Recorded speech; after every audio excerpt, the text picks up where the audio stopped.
Hey, everybody, I'm still looking for your accessibility and inclusive design stories to help me develop the course that I'm going to be teaching in the fall on, you guessed it, accessibility and inclusive design.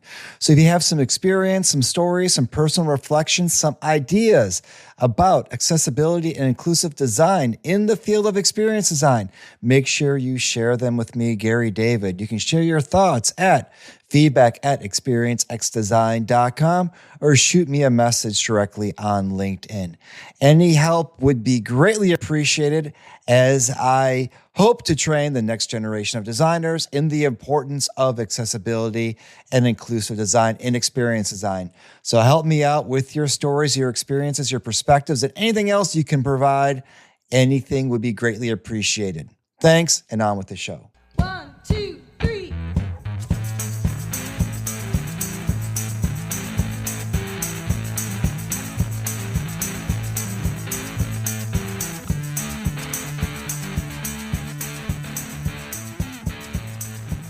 Hi, I'm Gary David. Welcome to Experience by Design, the podcast where we explore experience designs of all kinds. Hello to all you EXD listeners and members of the experience design community. I hope you're doing well.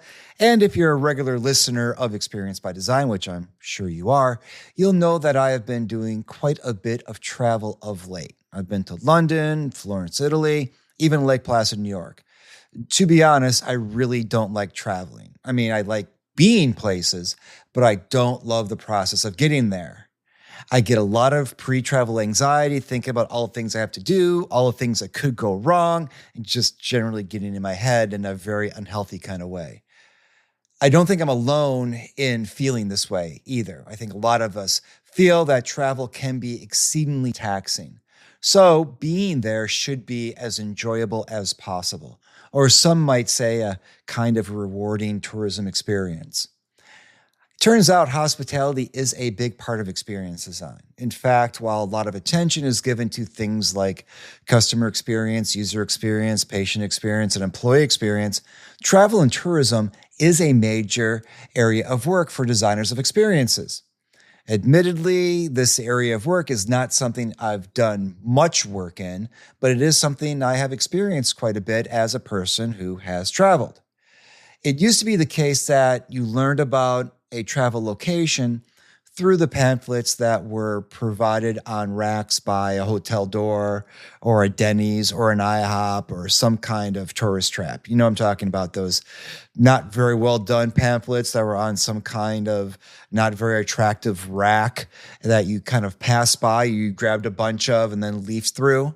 And they really didn't do a good job at telling the story of a location. Samantha Hardcastle is on a mission to change that by linking local community and culture into storied travel experiences. Samantha grew up in the travel industry as her mother was a travel agent. She got to see behind the scenes and how things worked. After getting a degree in marketing, it turned out that her first client was, in fact, a hotel. So throughout her career, she has sought to create better hospitality and tourism experiences, not just for the travelers, but also for the people who host the travelers and for the communities in which these travel experiences reside. Today, she runs her own consultancy called the Storied Experience. On her website, she states, quote, "Our approach puts equal emphasis on cultural immersion, well-being and transformation, and regenerative impact to ensure we're co-creating a highly valuable, in-demand experience." In our conversation, we talk about our relationship with vacation as a culture and whether we let ourselves truly turn off. As a result of this hesitancy to take vacation, we really do need to encourage more escapism on a regular basis and need the places where we can do that. She describes her work that she's done with clients to bring local culture into contemporary accommodations through the features that she designs.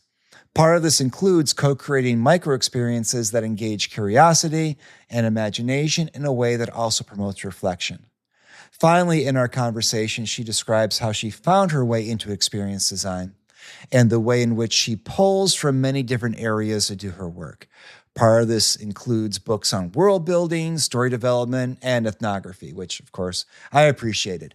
She even pulls from works of fiction for how to develop character, plot, and story arc. She shares that a key challenge is how do we continue to create stories and experiences when people's attention spans are so short? This is a challenge that most of us can identify with, and she shares how she tries to crack it and how she's successful in doing it. It's a really great conversation as we are on the cusp of tourism season with the summer coming up. So great timing. Hope you enjoy it.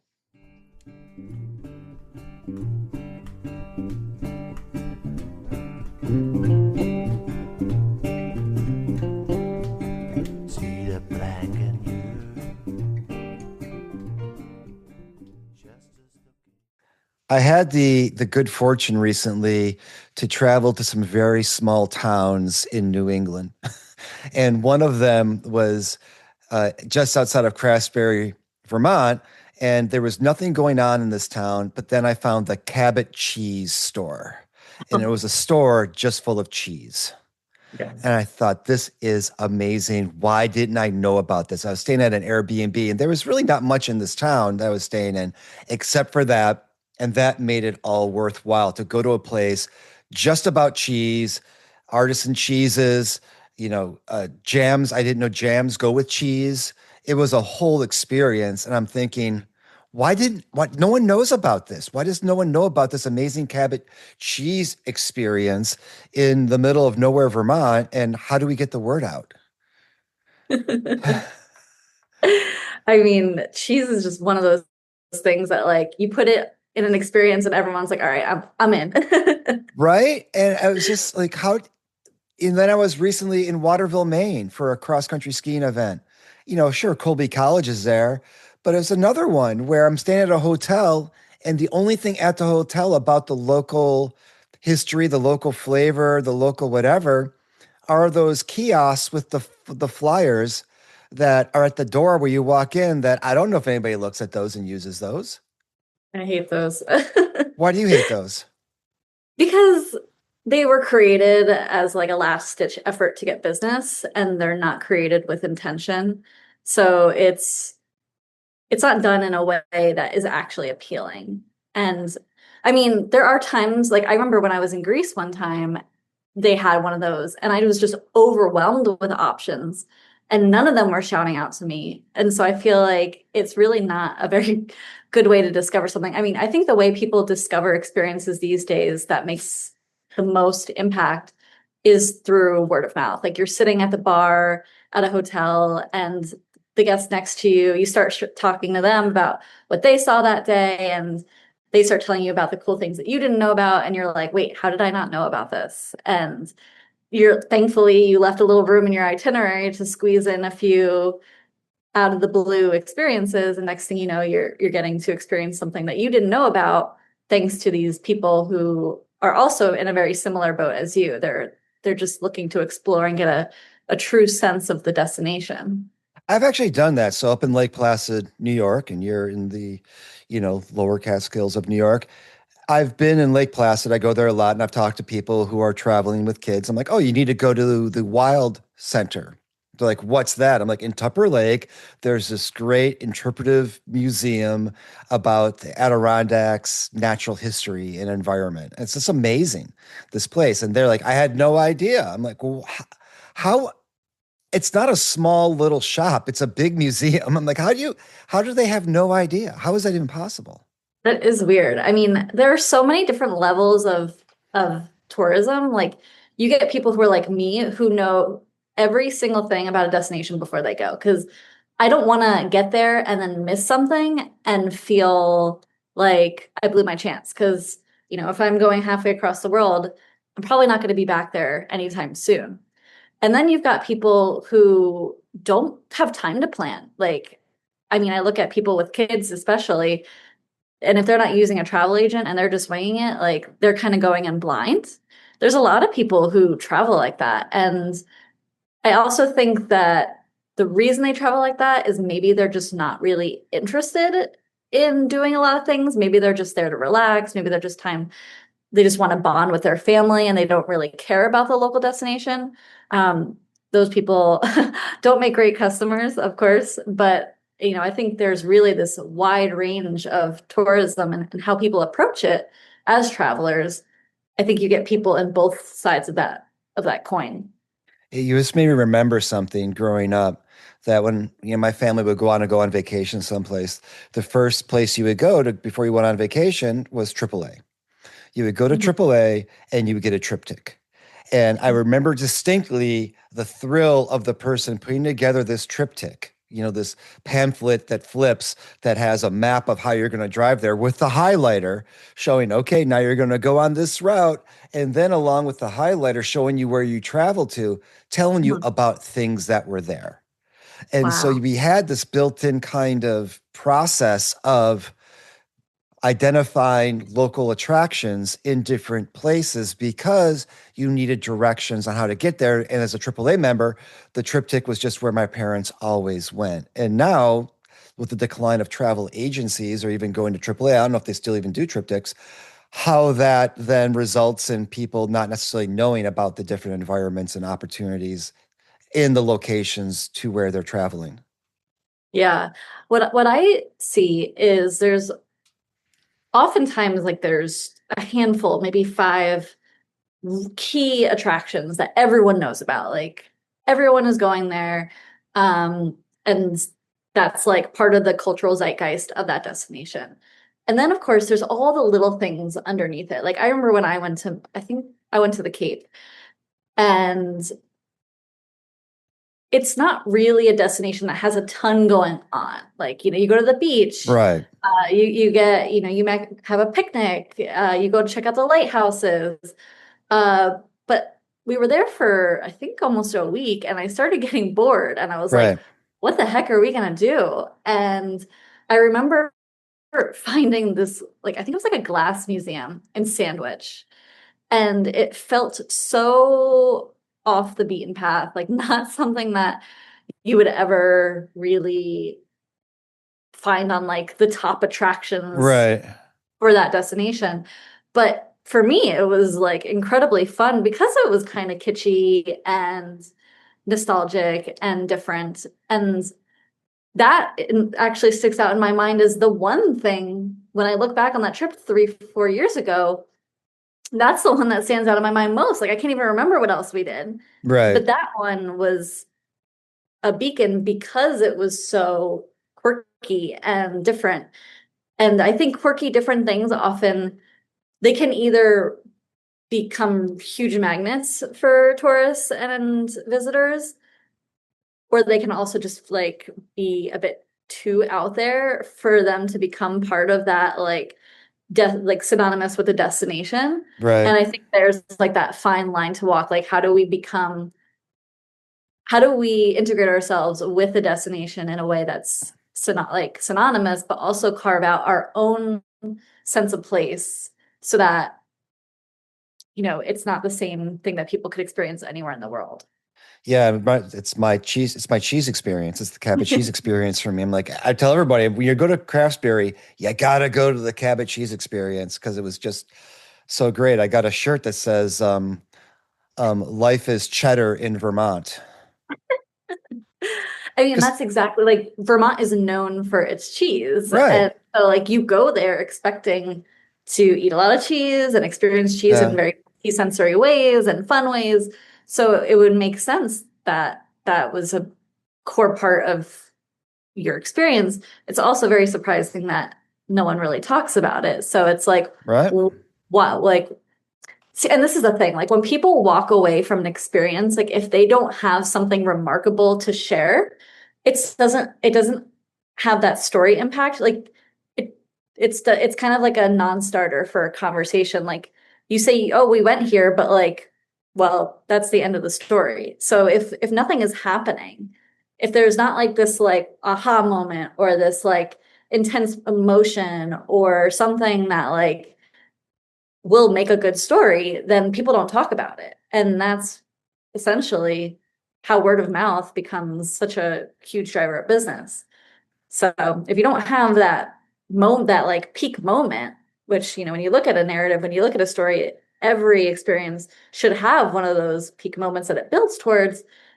if you don't have that, then like there's really nothing for people to talk about. And I think that's when experiences kind of fade into the abyss because no one really has anything. They're not walking away with like a Right. romantic story. So, I mean, backing up a little bit, how did you get involved in doing this kind of work around tourism experiences and helping to communicate those opportunities that exist? Was this, a long held passion of yours? Like, this is what I want to do when I grow up? Or does it just by accident you ended up in this kind of work? I think it's like most things, very multi complex. My mom was a travel agent. Okay. So speaking of the old way of planning things, I kind of got to see that behind the scenes, and I never really thought much about it. But once I graduated college and I got a degree in marketing, my first client when I went out on my own and I was doing social media marketing was a hotel. And I got to see the world behind the curtain of Right. hospitality. And it was really exciting for me. And, I had also worked with a lot of HVAC companies and digital and tech companies. And I was craving a more tangible world. Like I Right. really wasn't interested in working with services and businesses that didn't leave a lasting impression on people. And so I also started working with a lot of tourism businesses and design businesses, and I started to see how they were all connected.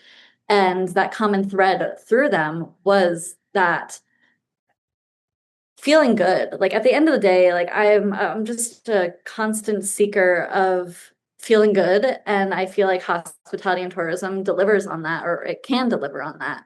So for me, it was just my natural curiosity for like how do we support people in feeling good in a world that is just crazy, and these have become our escape from reality in a sense.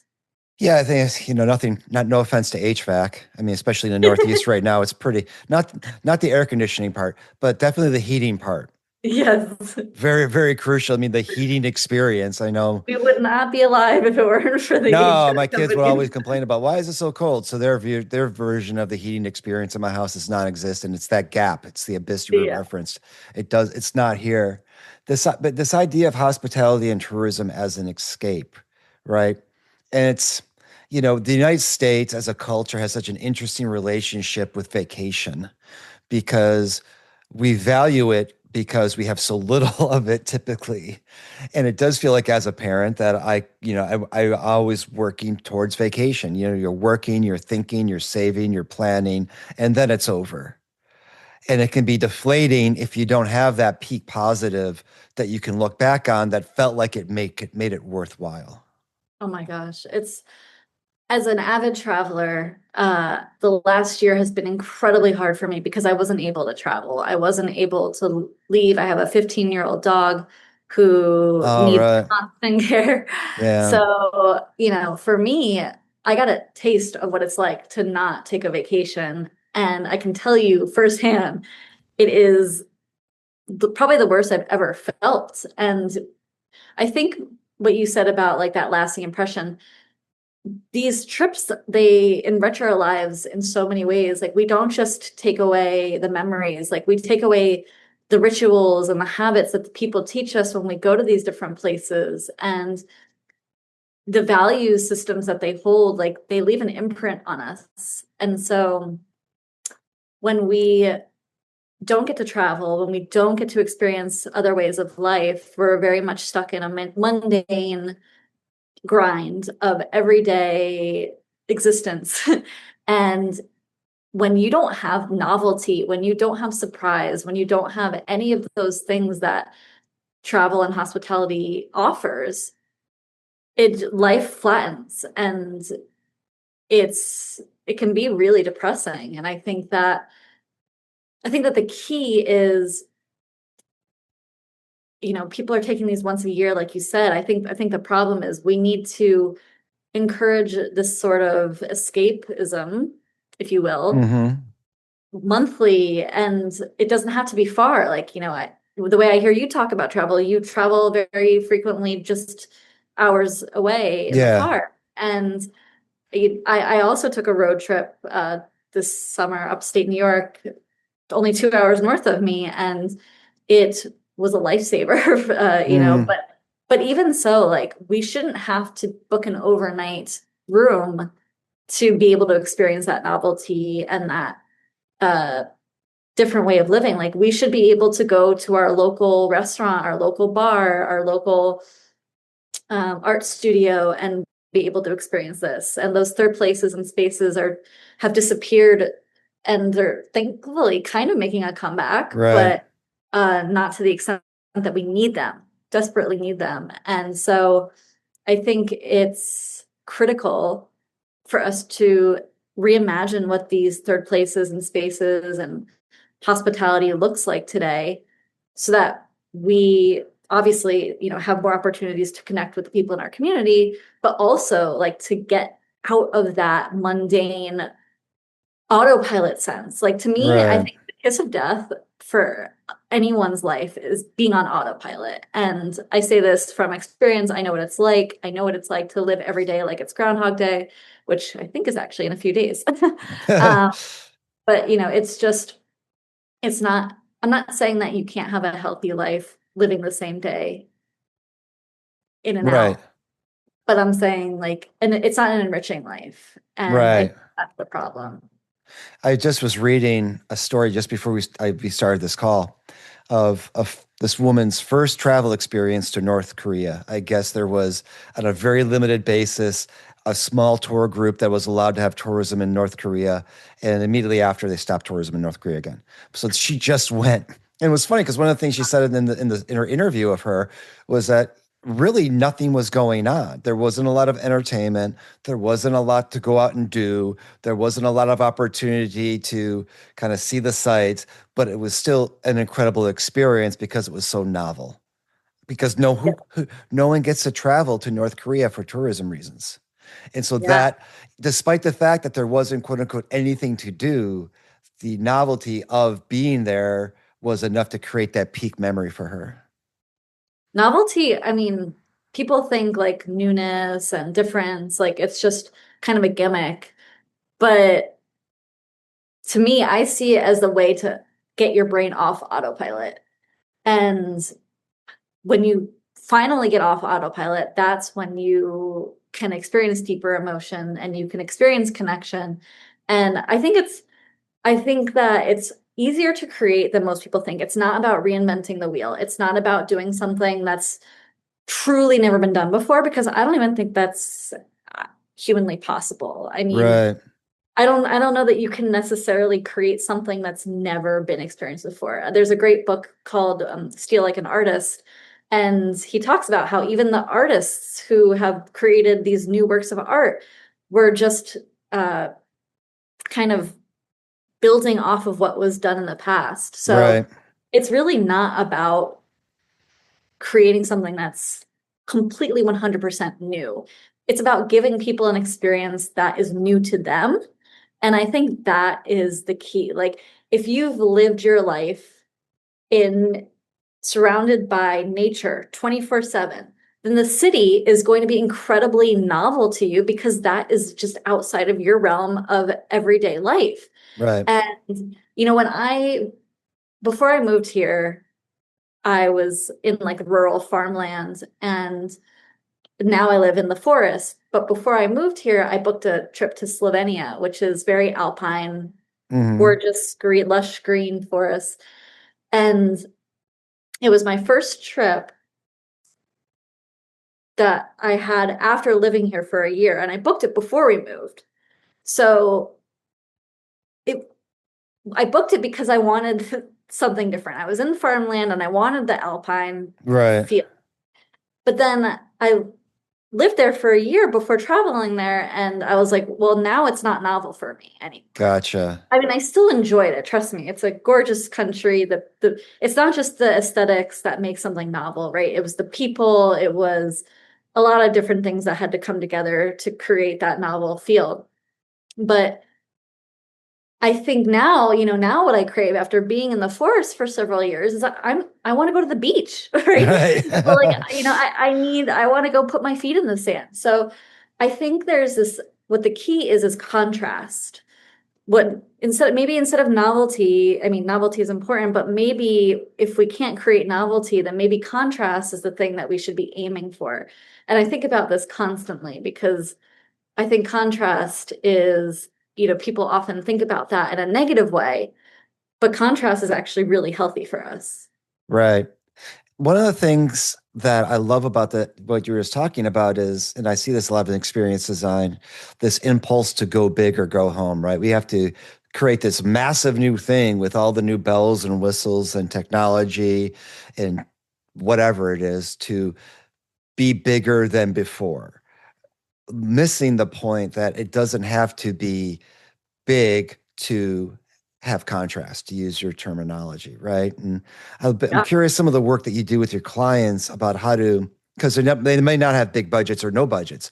How do you create this kind of contrast, this novelty, this memorable experience when you don't have the big budget to have a major production?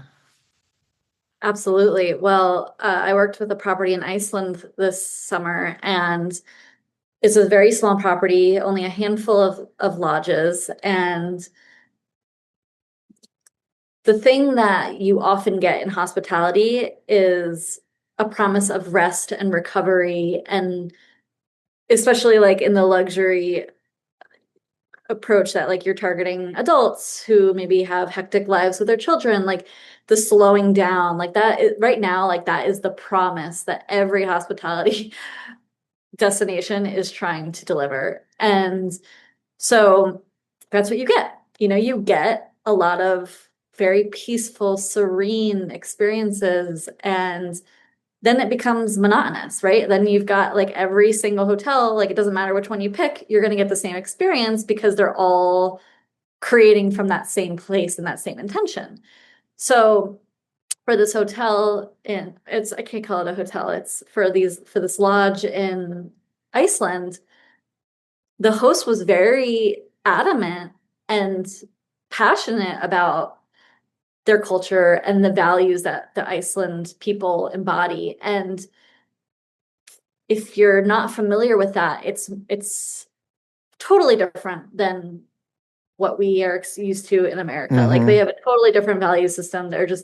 They are resilient, they're strong, they are just not to say that Americans aren't resilient and strong, but they come from this, Viking mentality and this very different mindset on what healing looks like. And so my client really wanted to give guests an experience of what that looks like and feels like. And so we really dove deep into like what that looks like. What is the value system? How do people experience that? And we created these micro experiences across the property where they could embody that and step into that way of being. And sometimes it was just like framing it to where we're getting them to think or act differently in a moment that they might, for example, like in the sauna, they might just sit. I don't know if anyone's ever been in a sauna before, but oftentimes you're just sitting there alone, Right. kind of just like sweating it out. And there's that tendency to want to reach for your phone or, sit with your thoughts. You do that at home all the time. Why do you need to be in a different country to like, just sit with your thoughts and scroll your phone? So we created this experience where there were opportunities to think about things differently and Hmm. engage the mind and the curiosity and the imagination in a reflective way that was rooted in that Viking slash Icelandic mentality. So it's almost like giving a reframe Right. to what you would usually expect to be doing, A. So right there, we're disrupting the sauna experience. Like you're no longer just going to sit there, sweat, and scroll on your phone. So by doing that, just by removing that tendency and that desire, we already have something different. Like we're kind of like hinting to the guest, like, okay, this is no longer just your typical sauna experience. And Right. then by introducing a touch point that is both sensorial and something that you have to engage your mind with, now the phone is no longer even, on the forefront of your minds. Like now we've kind of distracted you. And that's almost like what it has to be these days. Like we have to like dangle a carrot and kind of say like, Right. hey, please put your phone away. Like there's something else to experience here. And by doing that, that in itself is the contrast that a lot of people need. As they're talking about these features and these elements, it's fascinating to me because, did you learn this terminology and these concepts in marketing, or was it something that you Mhm. came to through just doing the work? How did you acquire Oh this my God. experienced designer sense of how to create these kinds of touch points and these kinds of experiences? I learned through so many different ways. I mean, it's kind of like the craziest journey that you could possibly like mad scientist journey. Mm, I pulled from again, I pulled from story and narrative and world building. I pulled from wellness and psychology and human behavior, and I pulled from my own, of course, my own life experiences and my observation of the world and the way people engage with their senses. And I pulled from sense of place, like, and culture and like sociology. And I kind of just anything that touches the human experience, I wanted to know, understand, and learn. right. And there was never any singular course or class that I mean, this was 2017 when I first started getting interested in this.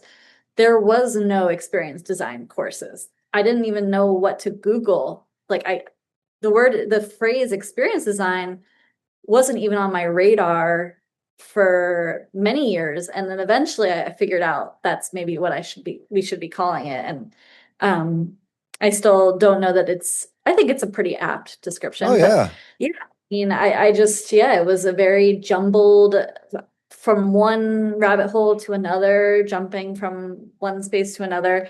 I mean, I still learn from my own experiences. Like right now, it's been a while since I picked up a fiction book and Mm-hmm. enjoyed it. I spent Right. many reading business books, and so recently, when I picked up a few fiction books, I was immediately reminded of so many lessons and so many insights on world building and story development. And so, a lot of times, I'm not learning from a strategic, structural step one, step two, step three sort of book. I'm learning based on just observing how I respond to story and how I respond to being transported into other worlds. And, you know,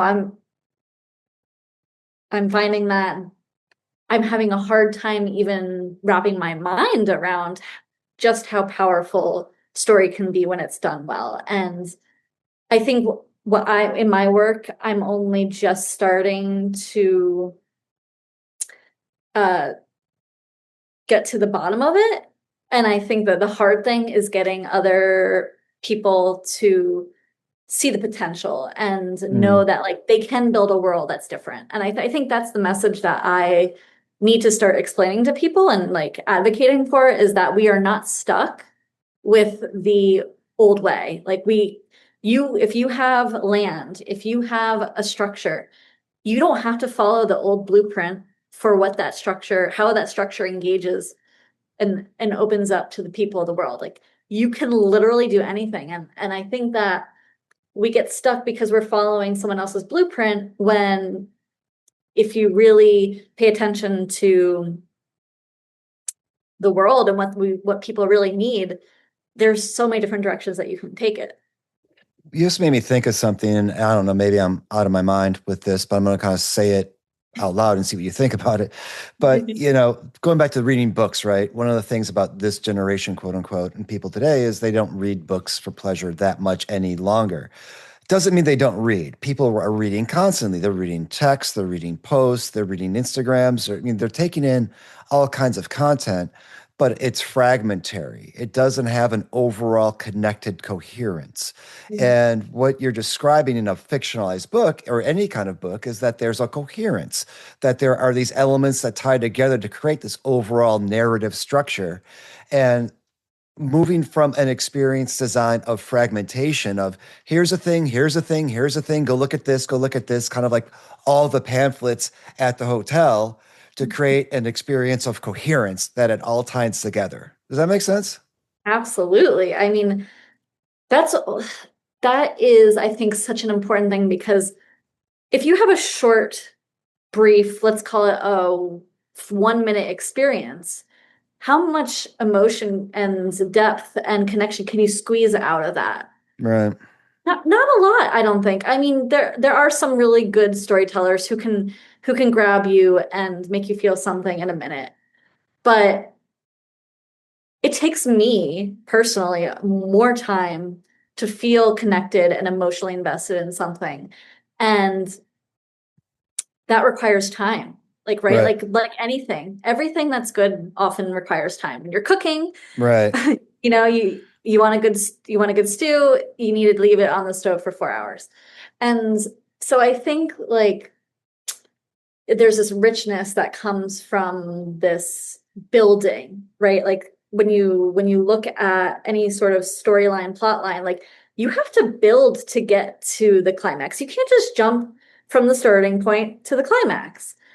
And I think that's what Right. we're experiencing is this lack of building and this lack of context and um, yeah, to me that's very obvious. And when I design experiences, like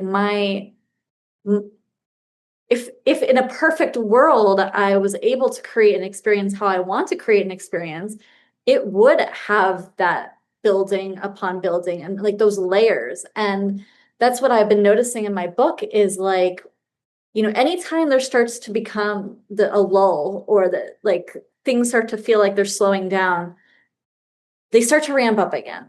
Right. And that's what we need to stay engaged in this world is to feel like, okay, I've had a moment to kind of settle down after one intense experience, and now there's another one. And that to me is like a nice ebb and flow. Like I think when you become stagnant for too long and you hang out in that low for too long and you don't have that building towards the next thing, like that's when boredom sets in. And we know what happens when boredom sets in. Right. Nothing good. People start to bicker, people start to feel down on themselves, people start to feel um like they need some sort of substance to get them high again, right? Like so there's all these things like to me boredom is like the root of all evil. Right. Uh so, how do we continue to create stories and experiences that are constantly building when people's attention spans are so short. And maybe you've seen this on Instagram. There's talk about how there's a dumbing down of stories because people's attention spans are Oh so yeah. short and people are too busy looking at their phones and not looking at the movies and the TV. So like, but people in the comments are so funny because they're like, well, we're on our phones because the stories aren't interesting enough and they're not hooking us. So it's almost like this chicken egg situation. It's like, okay, well, if you want us to put down our phones, you need to create something that is captivating. Uh, And if the thing on the phone is more captivating, that's what's on TV. Like, what's the point? Oh, I live that every day with teaching. I think it was like I saw an interview with Matt Damon where he was talking about this, that the storyline has to restate the plot every Yeah. so often to remind folks of what's happening, which Yeah, is a change in how things are written because people can't be relied upon to be able to pay attention and exactly. follow along. And I have to struggle with this is how do I get people's attention? I actually asked my students yesterday in class, how long would you say anyone has to grab your attention and get you interested in whatever it is that they're posting or doing. And someone said 30 seconds. I'm like, are you out of your 30 seconds? That's like a million years. And someone was like 10 seconds. I'm like, 10 seconds? I'm like, you know how you people do. If something doesn't grab you within like, like a half a second, you're flipping Yeah, to the next thing. it's true. 30 seconds.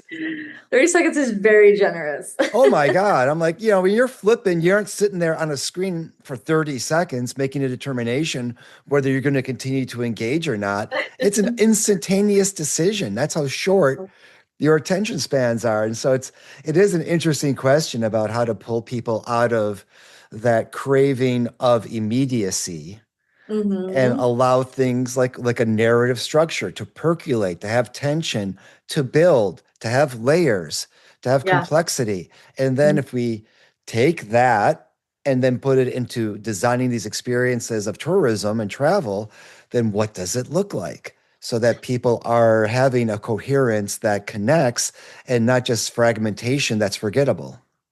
Honestly, yeah, I think honestly, if I put myself in that place, I think it's the promise. I have to know that you, if I if it's not going to be good right within the first minute, I have to know that it's going to get good. Right. And that promise has to be upfront, right? Like if you do not have a way to make that promise that this will be worthwhile, I swear, if you just hold on, it will be worthwhile, then yeah, everyone's going to tune out. And so I think like that's where marketing comes in. That's where like a great teaser of a video so that people know like, okay, it may not start off like a roller coaster, but it's going to get there and you're going to get your loops. I just started playing a video game last night that this is a perfect example of. It's a video game called Death Stranding, it came out in, gosh, I don't even know how long ago, 2019. And it's quote unquote slow moving. It's very narrative heavy. There's songs. I mean, I'm just sitting there watching it. I'm barely playing it. I'm going, what is going on here? This is like a big loon shot at Yeah. trying to create a statement about video game design because this is not jumping in and killing things. It Mm. is a slow burn, and I'm fascinated because I Mm. can see why people would hate this game because of that lack of immediacy of Yeah. action. It's more of it's building this narrative tension about what is actually happening. It doesn't explain it very well. You're kind of at a loss of what took place. There's Mhm. very little console usage because you're just watching these things unfold in these cut screens. I'm like, I don't know what's happening. I don't know if I like it, hate it, but I know I have to figure out what's going on. And that's why I stopped reading fiction for so long is kind of that sense of like I have so little time for this sort of thing. Like I don't want to waste any of my time getting into a book that's just okay or just Right, mediocre. And I think this is why also people are hesitant to book an experience or book a property or book anything because they're unsure if it's worth their time and money. And that right, uncertainty can plague you from investing in just about anything, right? right, So yeah, I think everyone can relate to that sense of like is it going to be good enough? And so yeah, I'm glad I got back into reading and I'm now I feel like I'm addicted again. I mean, I read as a child constantly and I forgot how good it felt to be just completely immersed into another world. And now I'm like, I can't get enough of it. But I had to get over that fear of wasting my time. right, And it's even harder now because you go on a book, you think you find a book that you like, and then Amazon says, "Oh, this is only a 4 star," and then you read like right, one bad review, and you're like, "Oh no, I can't waste my time on this." right, Same thing goes for experiences. I mean, I've done this so many times where I'm looking at properties or I'm looking at experiences, and I'm like, "Okay, I think I've finally found it," and you read one bad review, and you're like, "Oh no, no, this isn't it."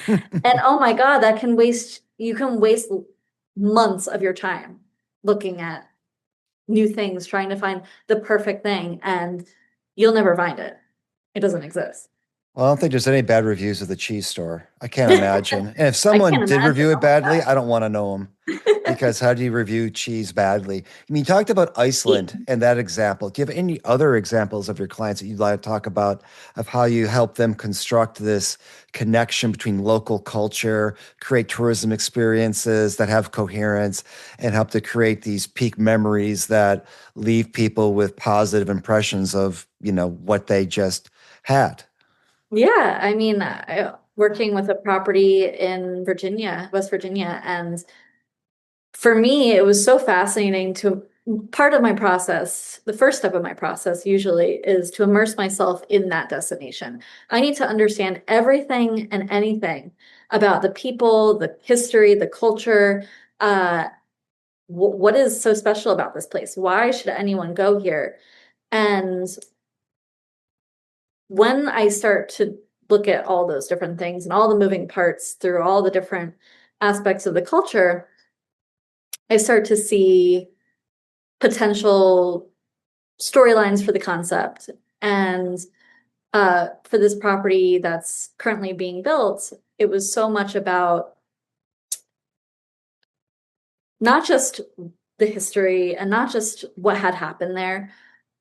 It was also about the founder and their vision for what they wanted their property to feel like. And so my job is to marry those two worlds. It's to create that sense of place, but also make sure that like there's a deeper purpose and vision for that property. And so when I learned that the hosts, they were most interested in supporting strangers and people who maybe come from different walks of life, Mm, like connect at this one property. Like oftentimes when you travel, you're with your significant other, maybe you're with a group of friends, and then there's other people there. Like you're never the only ones. And how do you bring like all these people together in a mm, space so that they feel good sharing that space together, right? Like especially now in such a, black and white, everyone's got different opinions sort of world, like hospitality should be that one place where people feel safe to come together and be with each other. And I saw that mirrored beautifully in the history of this destination. And so I can't really give away, what the different touch points and things that we right. came up with are, but we were able to bring to life some of those ideas and places when we design, like when we're designing, like what the actual gathering spaces look like. We're intentionally doing things that are designed to foster connection. And, that might be in a certain game. It might be in, the way we encourage people to talk to each other. And that is deeply embedded in the environment. It's not just like an afterthought. We're designing this space, this gathering space around this idea. And that's when a space changes. So like if you go to any hospitality property, you go to the lobby, it's all just about like sitting. Like there's just like spaces to Right. sit and there's nothing to do there usually unless they put games out. And so it's like, well, maybe we don't want people to just sit and talk to each other. Like maybe we want people to do something different. Maybe we want them to move collectively. Maybe we want them to Right. do just do something that's out of the norm.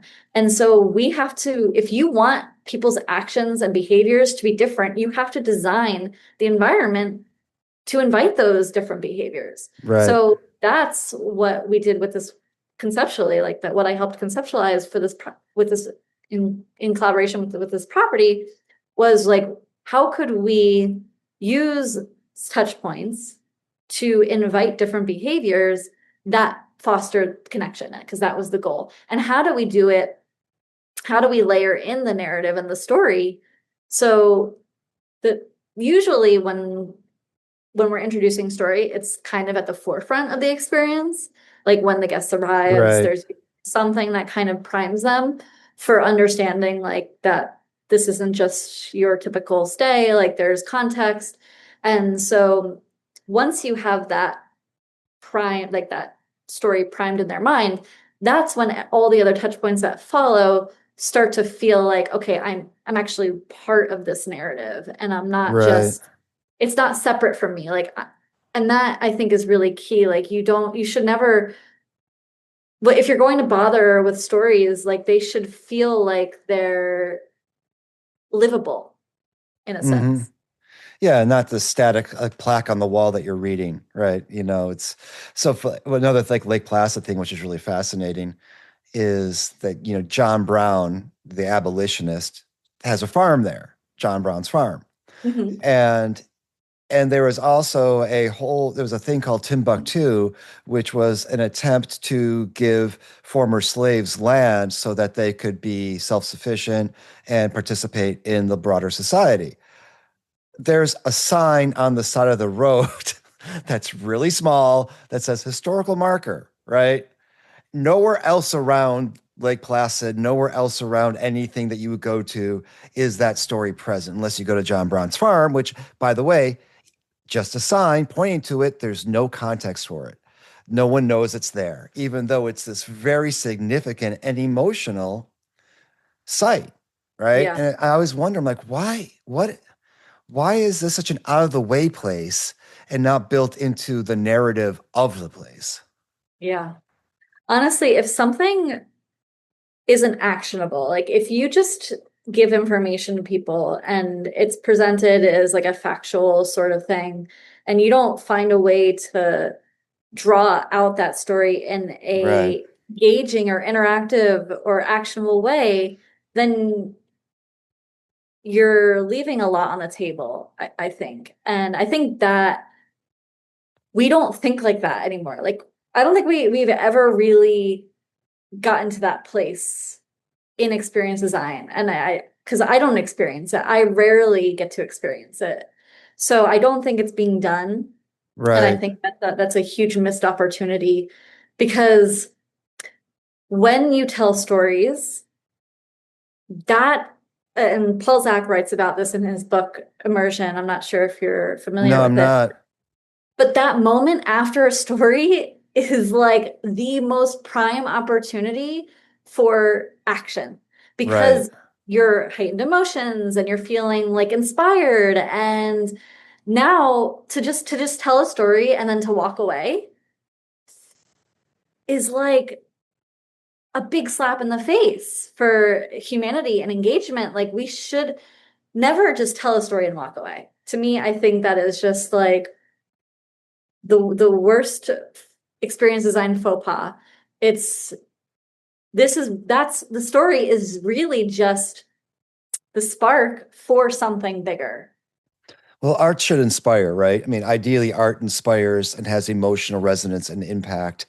And turning experience design into just a commodity or a product, you know, or as a touch point and not what you're describing, kind of misses the opportunity that this presents of having impact. Experience design as art to have impact, a work of art.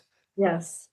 It's funny you say that, because the client I'm working with now, I came in probably a little later than I should have. And oftentimes what I'm suggesting borderlines on art. And they're always saying, oh, that would have come out of the art budget. And I'm saying, okay, we should have definitely collaborated a bit Right. more, because art is sensory, and experience design is sensory, and story and art are so closely intertwined, and I often find myself drawing on that. So yeah, it's it's such a great way to tell stories, and art has become so interactive these days. I mean, you look at so many of these museums, and museums these days are no longer just art hanging on walls. They are actually interactive places and experiences. And that's how I mean, I get a lot of inspiration from my experiences in like really cool museum exhibits, and I find that they're doing a very good job. And I think that the rest of the tourism and hospitality world could definitely take a page out of their book. And maybe, I mean, museums are probably taking a page out of their book, right? Right. It's they're learning from them, and they're not learning from back to what they're doing. So, I know we're out of time here, but how do clients generally find you to work with you to do all this work, hopefully earlier in the process than later when the art budget is all used up? How do they typically come across your work? I could be active at times in my newsletter, which you can subscribe at thestoriedexperience.com. I am occasionally on social media, but less so these days. So if you ever want to chat, you can send me an email as well. There's a form on my website. I'm more than happy to send some of the examples that I referenced today, so you could kind of see them in a more visual, interactive manner and get a feel for what this work really entails. The social media stuff is such a grind. There's all sorts of things I should be doing more. I'm like, hey, I should be doing more in the newsletter. I should be doing more with the podcast. I should be doing, it's like, I'm tired. I need a vacation. I get waves of energy and inspiration for social media, but yeah, right now it just feels a little crazy. So I'm very much enjoying my books right now. And that's fair. That's why, if you're a social media person looking for opportunities, you can also contact Samantha and help her out. Yes. Because if you can give that to somebody, you deal with it.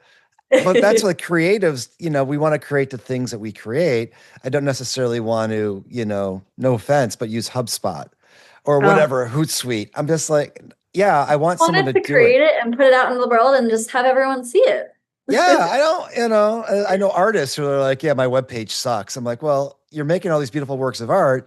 They're like, yeah, I don't want to send it out on a newsletter. I just want to create my art. Yeah. I'm like, that's why you need a marketing person. Yeah, to do that work for you. Well, I mean, I know you have some, you can't talk about them, but you have some great projects coming up, and it sounds exciting. And I hope to be able to go to a site and see your work so I can get the full immersive experience of your designs.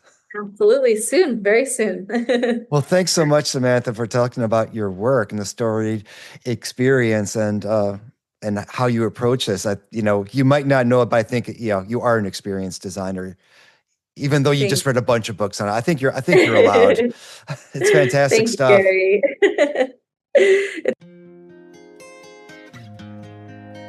I want to thank Samantha Hardcastle for joining me to talk about travel, hospitality, local culture, and storied experiences.